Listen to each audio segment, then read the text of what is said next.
there are these two aspects of strength training: the classical strength training, which is dominated by compound exercises like the bench press, squats, and deadlifts, or isolation exercise like biceps curls and knee flexions. This is one of the best methods for general physical preparation. It is one of the best ways to gain muscle with a muscle-centric focus training, or to increase strength as it can be linearly progressed. It also has a higher metabolic effect. Then, on the other hand, there is movement or skill-based training. You're probably familiar with athletes doing certain strength exercises that will translate into their sport, like an athlete doing a squat jump or a medicine ball throw that would then sort of translate on the court in game.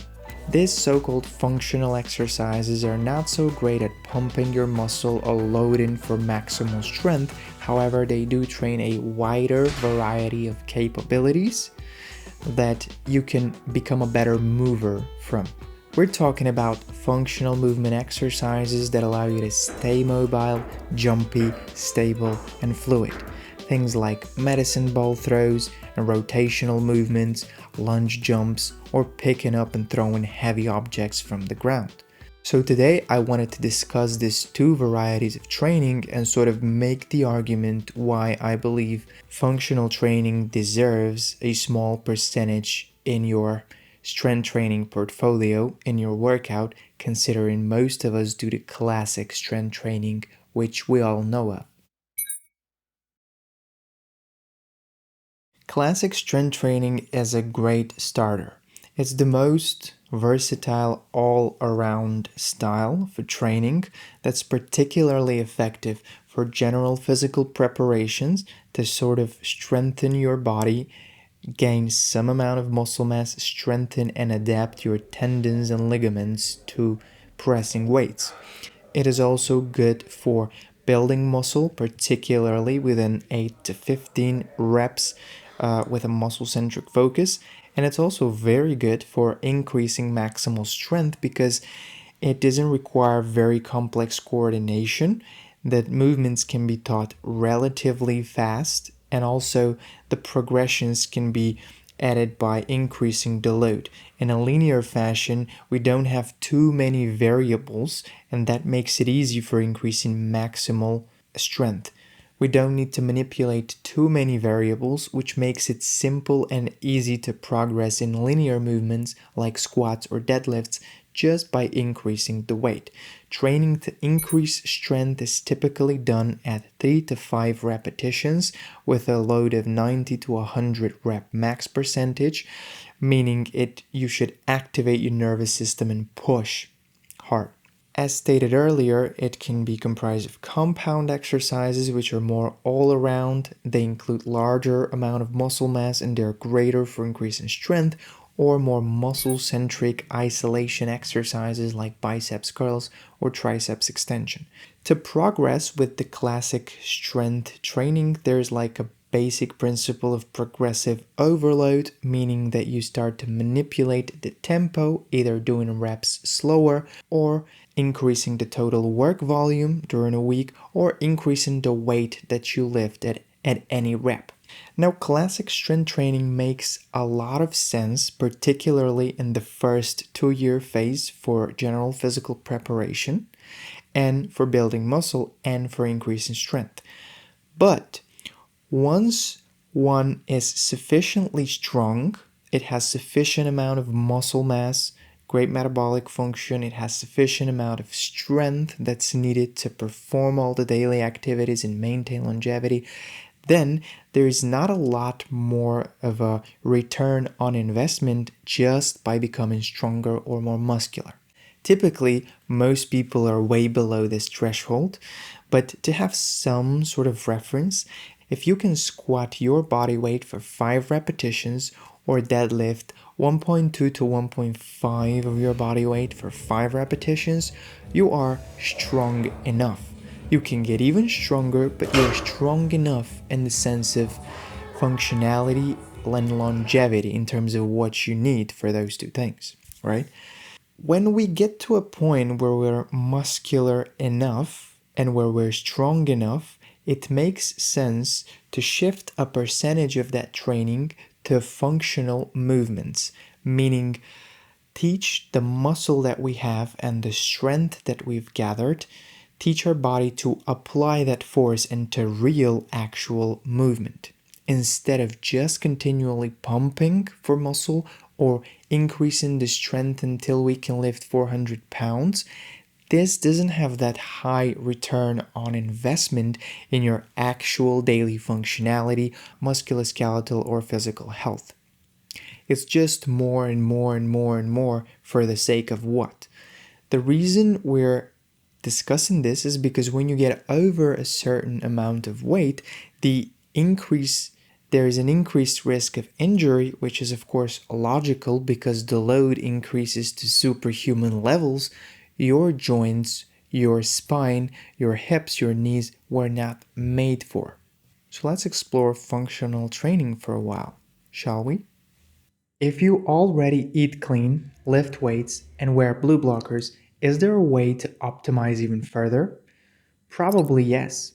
Answer our 33 question quiz and see how filled your battery is from 0 to 100. Anything below 90% still has some extra energy left in the tank to be unlocked. The best thing? The quiz gives you 4 high return on investment areas to improve further.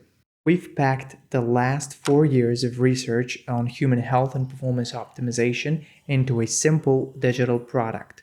Recharge. 11 science-backed ways to go from tired to energetic. A digital set of an ebook, 12 high-quality videos explaining context, and a habit tracker. Scan the QR code or links in the description. See you on the other side.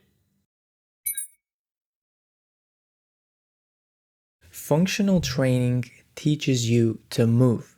It's a type of training that sort of re-educates you, reinstalls the capacity to exert or execute a certain movement in a specific way. It cares more about the sequential activation of certain muscles and how the body is positioned in every micro movement, which muscles are activated and what you're actually moving and squeezing, rather than being linear at a low complexity, just focus on the muscle or on the weight. So muscle growth would occur due to anatomical adaptation, which require progressive overload and high work volume, sufficient protein and sleep, right? It's an anatomical adaptation.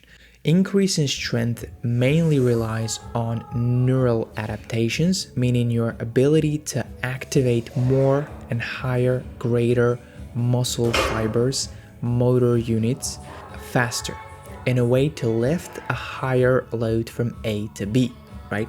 What functional movement training adapts in the body is most aspects of muscle, fascia, tendons, but also reinstalls the cognitive ability to exert a specific movement in a specific way. It means it neurologically teaches you to execute a specific movement. So it both relies on anatomical and neural adaptation, but not from the exact same way that hypertrophy or maximal strength training would. It mostly focuses, at least in the first phases, while you're learning the movement, on education, neural education, how to recruit the correct muscles and how to position properly, when to squeeze, when to push, how to transition, how to apply force, etc. It's sort of like if there was one ability you're really training for, that would be intramuscular coordination. So let's discern why we're training in the first place so you can understand where functional movements sort of come into place. If you're training for aesthetics and metabolic function, hypertrophy training shall still dominate your workouts because it's muscle-centric, both compound and isolation, and it has the highest metabolic effect, meaning you gain most muscle, you have the strongest, fastest muscular anatomical adaptation, which is great news for your metabolic function and for aesthetic purposes as well. If you care about increasing strength, which can then be applied into jumping higher or sprinting faster, then you would look at maximal strength training, which is typically within the range again of 3 to 5 rep max. Now, if you're training for longevity, we need to ask what that means in terms of movement. To me, that means being able to jump, having high bone density, having elastic and functional tendons and tissues that can use elastic energy and make your movement more efficient, being fluid and mobile, moving with no pain and with ease, and being sort of capable to do wide variety of movements so that you don't fall and injure yourself. So longevity in terms of movement, to me, it's about increase in muscle, yes, increase in strength, yes, increase in mobility, yes, but also sort of using all of that for movement, to be able to jump from a lunge, to be able to pick up a heavy object, to be able to throw a medicine ball further forward. All of these things in my book are what functionality and longevity is about. It's about learning the mobility to move, increasing your knowledge base of movements you're good in. Think of just someone who knows how to swim, ski, and rollerblade is going to be less likely to fall and fracture their hip than someone who's not. The goal again is staying mobile, jumpy, fluid, resilient, explosive for as long as you can. So this type of training trains movement. Typically, it's not loaded as linear movements like the squat or a deadlift is, which is one of the reasons most bodybuilders or strength athletes or strength and conditioning coaches don't actually like it, because you can't really exactly measure how much you're loading up, because there are just so many variables that impact the end result of the movement that it's hard to study. But again, the point isn't the complexity of the movement, learning a specific neural sequence of exerting a movement by activating specific muscles one by one. Now I want to end it with my current workout structure, which is 70% of compound, mostly muscle-centric work or strength-based, and 30% of functional training. So my current workout structure is filled with 70% typically compound work, things like lat pull downs, deadlifts, bench press, squats, and stuff like this. Maybe some isolation work, and then 30% of movement, of functional exercises. I am training 70% with a muscle-centric or strength-centric focus, primarily because I believe I still have a lot to do and progress in that area. I still want to gain more muscle and still want to increase my strength until I get to a certain level where I'd be happy with maintaining that. Now, the 20 to 30% reserved for functional movement typically is about 1 to 2 exercises per training, and this is where I get to teach my body a proper pattern and then try to slowly progress into learning a newer, more complex movement. This would include things like trying to pick up a heavy ball and throw it over my shoulder. It would be the ability to jump off of a lunging position explosively up, the ability to push on a landmine press explosively with a jump, the ability to throw a medicine ball as further on the side as I can, etc. My idea is that the more muscle and strength I gain, I'll slowly try to maintain those with more functional training. I'll still leave space for compound work and isolation as far as, or at least I think so, and then try to go more towards movement-based training with age that is gonna get more and more specific on the movement skills that I want to train for. So with time, I kind of don't want to overload my body and my joints, and I want to train movement and specific adaptations that will allow me to move for longer.